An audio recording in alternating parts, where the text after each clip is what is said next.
What is up, denizens of the interwebs? It's Arza Chats here, and it looks like 3 days after the election, people are still losing their absolute shit, going absolutely bonkers and insane, saying the most outrageous things because they're so hurt and their fifis are just so goddamn damaged. Instead of, doing the normal thing, growing a pair of cojones and getting on with their life like the rest of the universe is doing.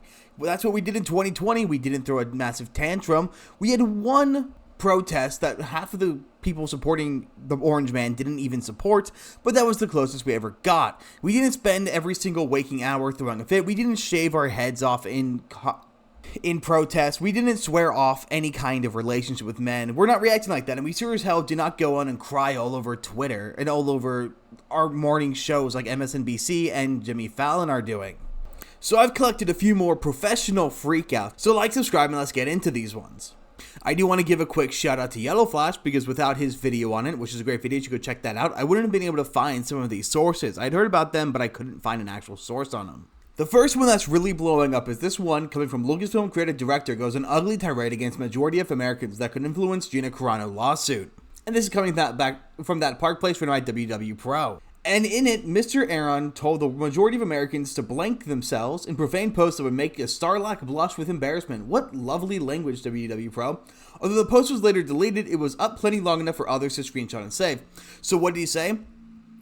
Fuck this disgusting scrotum skin sack and all who support him. So I'm glad we're all saying fuck you to 71 million Americans. And the reason why this is most likely going to benefit Gina Carano is because so far he hasn't been fired. Lucasfilm has not made a statement in regards to the statement. And if you remember, Gina Carano was fired for making a much more innocuous statement of actually factual statement, pointing out how the events of World War II conspired because of the fact that people were willing to turn on their neighbors, and she was seeing that trend once again during 2020. So hopefully this empowers Gina Carano to win that lawsuit, and we get a whole bunch of really good stuff from Discover from that. But this isn't the only meltdown, let alone the only meltdown from a product owned by Disney. That's right, Jimmy Kimmel went on another tirade after his first one, which I covered in my previous video, I think, where he continues to go on after Elon Musk, referred to him as an insufferable nonsense propaganda puppet. So Kimmel launched into a rebuttal to when Elon Musk called him out, saying, the guy who paid people $1 million a day to vote for Donald Trump is calling me a propaganda puppet. Well, that's not what happened. He didn't do that. That's just a straight up lie.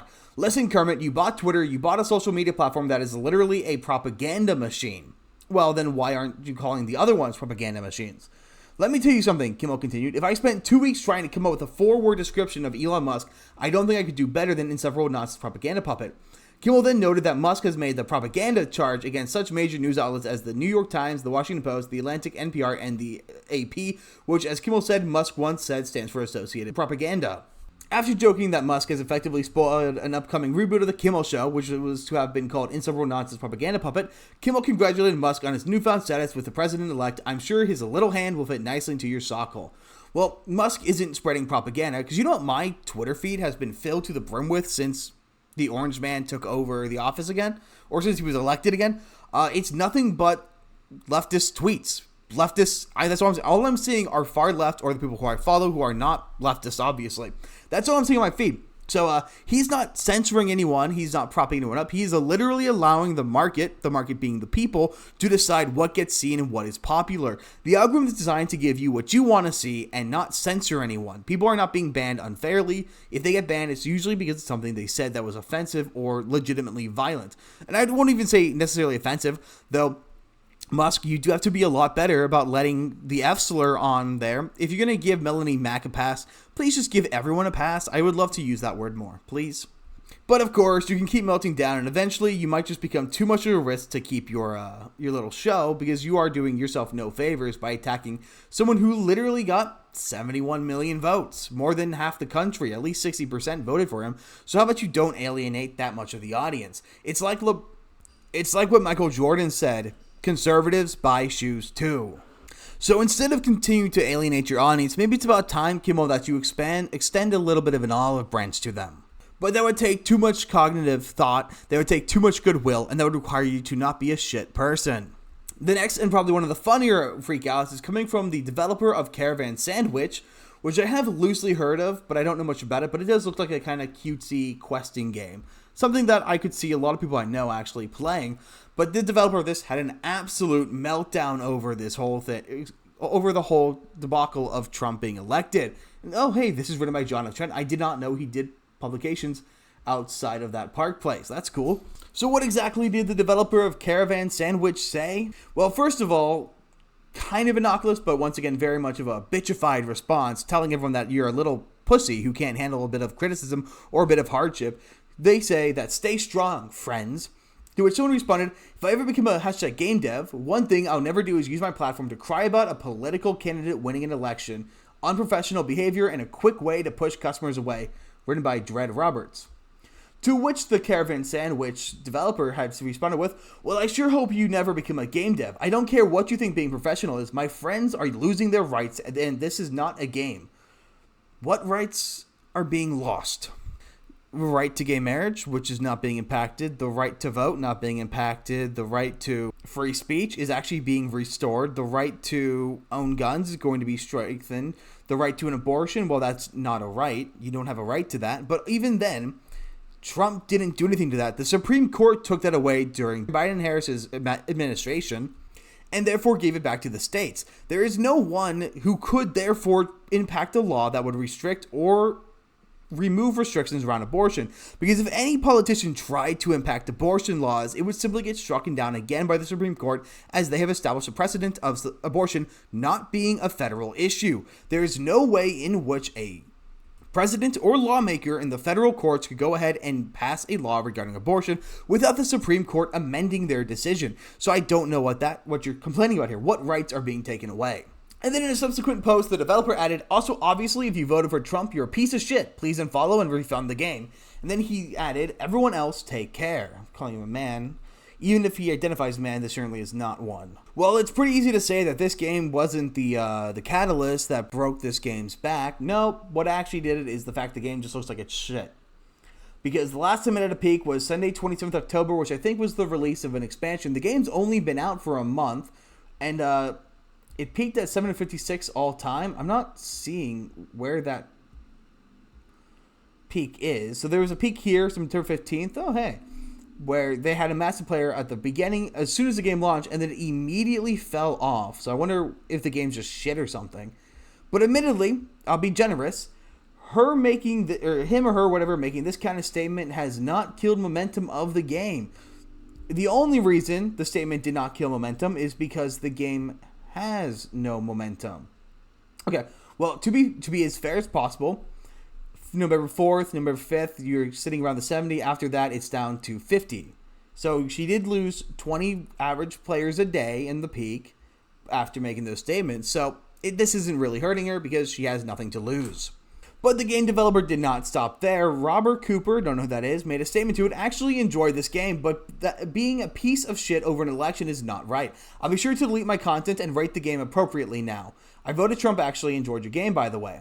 To which Caravan Sandwich responded, you'll make it look like you have some kind of moral high ground because millions of you voted for a rapist, not convicted, or had any single credible cases levied against him. That actively supports legislation that kills people like me, what the fuck? It does not matter if you enjoyed the game or not, I don't care. What kind of legislation is it that is going to kill people like you? I would love to know. But it gets even better with Caravan Sandwich responding to this tweet down here. They're not, but okay. I don't care that you're liberal, but people losing their minds over Trump is fucking silly after he was president before. Just Caravan Sandwich responded, I am most certainly not a liberal, okay? And I'm not even American, then why do you give a shit? I just have basic fucking empathy, LOL. If you've liked the game but voted Trump, you've completely missed the point. Like, how can I make it more obvious? Well, your game doesn't seem to have any point, and let me be very clear. Once again, who are you that you would be getting killed by Trump being elected? I'd love to know. And then someone else responded, you didn't die after the last time he won. If anything, you have a good chance of dying from aneurysms given how bad you're molding. Take a chill pill before you develop BPD. To which Caravan responded, is this some kind of gaslighting? Because lots of people actually died. Like, what the fuck? I didn't die, but also I'm in Europe, so why the fuck do you give a shit? Furthermore, given the fact that the Orange Man is going to halt the war in Russia-Ukraine, you should be pretty damn grateful that he's coming in, because he should be then saving the rest of Europe from impending Russian invasion should that ever happen. Then, of course, that's not the only one. Also coming from Phantom Pulse, written by Phantom Pulse, DC Comics writer Mark Waid has an absolute meltdown as well. From what I understand, he's the writer of Kingdom Come. I've never read any of his books, so oh well.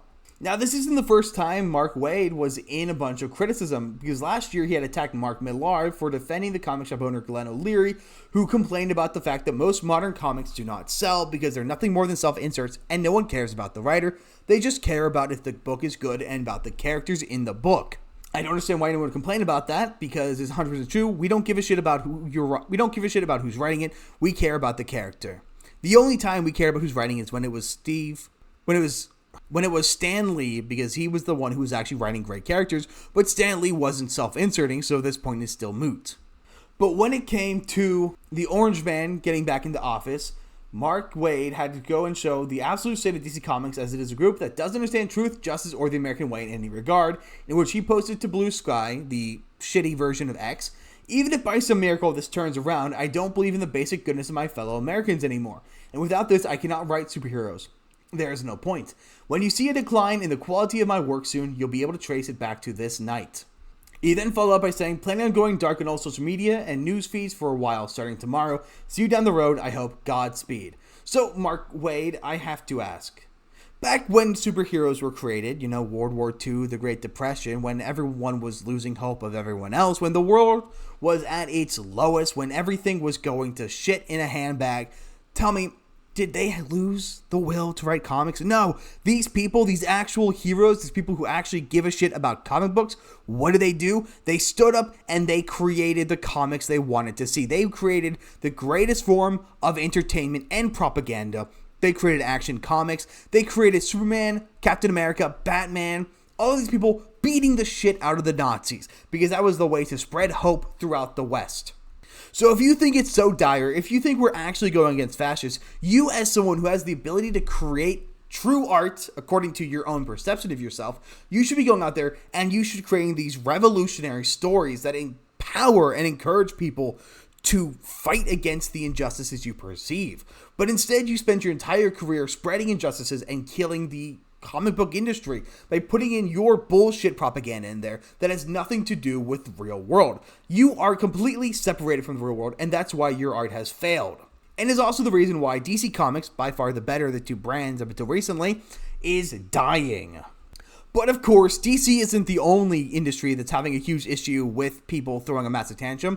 Everyone's favorite Marvel writer, Kelly Sue DeConnick, the famous Captain Marvel writer, "If you don't like my politics, don't buy my book. And if you don't like my politics, don't buy my book." Kind of bitch. We all remember her.